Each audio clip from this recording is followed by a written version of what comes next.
हिंदू भाइयों के लिए खड़े रहे और गाय के लिए खड़े हैं। गाय हमारी राष्ट्रीय पशु है, उसको घोषित किया जाए। नमस्कार दोस्तों, जब योगी आदित्यनाथ भाजपा के सरकार नहीं थे, जब वो सांसद हुआ करते थे, तब वो कहते थे कि गाय को हम राष्ट्र पशु बनाएंगे। यानी कि उनका कहना था कि जब जिस दिन हम जीत जाएंगे और जिस दिन हम सीएम बनेंगे, जिस दिन हम सत्ता में आएंगे, उस दिन या उसके कुछ दिनों के बाद हमारा पहला लक्ष्य होगा गाय को गाय माता यानी कि राष्ट्र पशु घोषित करने का।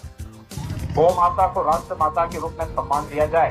और भारत में जो राजनीति चलती है गाय के ऊपर और हिंदू मुसलमान के ऊपर, मंदिर मस्जिद के ऊपर, इसी सब चीज़ों पे राजनीति चलती है। तो भारत में जो मुस्लिम समुदाय के लोग हैं वो जब जाने कि अब इस देश में जातिवाद और नफरत एक दूसरे के बीच बहुत ज़्यादा फैल चुका है, तो उन्होंने कहा कि अगर गाय को हम खाते हैं, गाय बीफ खाते हैं, तो हमारे लिए ये ऐसा है, हमारे लिए टारगेट किया जाता है और वो देश को बर्बाद किया जा रहा है। तो उन्होंने कहा हम अपने हिंदू भाई के आस्था के साथ नहीं खेलेंगे। जैसे कि हम भी जानते हैं, आप भी जानते हैं कि हिंदू का आस्था जो है गाय से है, गाय को माता मानते हैं। बोलते हैं 33 कोटि देवी देवता गाय के ऊपर रहती हैं, इसलिए उन्हें हम देवी देवताओं का दर्जा देते हैं, इसलिए हम माता बोलते हैं, क्योंकि उनका दूध भी पीते हैं, इसलिए माता बोलते हैं। तो मुस्लिम समुदाय के लोग बोले कि हम जातवाद नहीं करेंगे देश में और अपने हिंदू भाई के आस्था के साथ खिलवाड़ नहीं करेंगे। हमें साबित कर दो कि गाय को राष्ट्र पशु घोषित कर दो, राष्ट्र पशु घोषित किया जाए। अस्सलाम वालेकुम। फिर योगी सरकार का उस पर बयान क्या आया?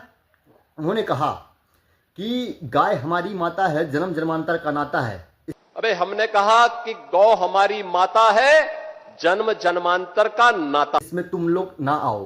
तो दोस्तों, जब मुस्लिम समुदाय के लोग मांग रहे हैं कि इस देश में गाय को राष्ट्र पशु किया जाए और बाघ को राष्ट्र पशु तो अब है ही वर्तमान समय में, उसको हटाया जाए, तो फिर जब योगी सरकार यानी कि भाजपा की सरकार गाय गौ रक्षक है, तो फिर उन्हें मुस्लिम समुदाय से अगर सपोर्ट मिल रहा है, हिंदू भाई तो करेंगे ही, जितने भी हिंदू हैं वो सपोर्ट करेंगे ही, बस कुछ लोग होंगे नहीं करेंगे। लेकिन जब मुस्लिम समुदाय से भी तुम्हें सपोर्ट मिल रहा है कि गाय को राष्ट्र पशु घोषित किया जाए, तो फिर क्यों नहीं कर रहे हो? करना चाहिए ना गाय को राष्ट्र पशु घोषित करने का, इससे बेस्ट ऑफर कहाँ मिलेगा। लेकिन गाय को राष्ट्र पशु घोषित आप लोग नहीं करो, क्योंकि मुझे मालूम है, क्योंकि भारत में राजनीति करना है और भारत में राजनीति केवल गाय के ऊपर, मंदिर मस्जिद के ऊपर और हिंदू मुस्लिम के ऊपर, इन्हीं सब चीज़ों पर हमारे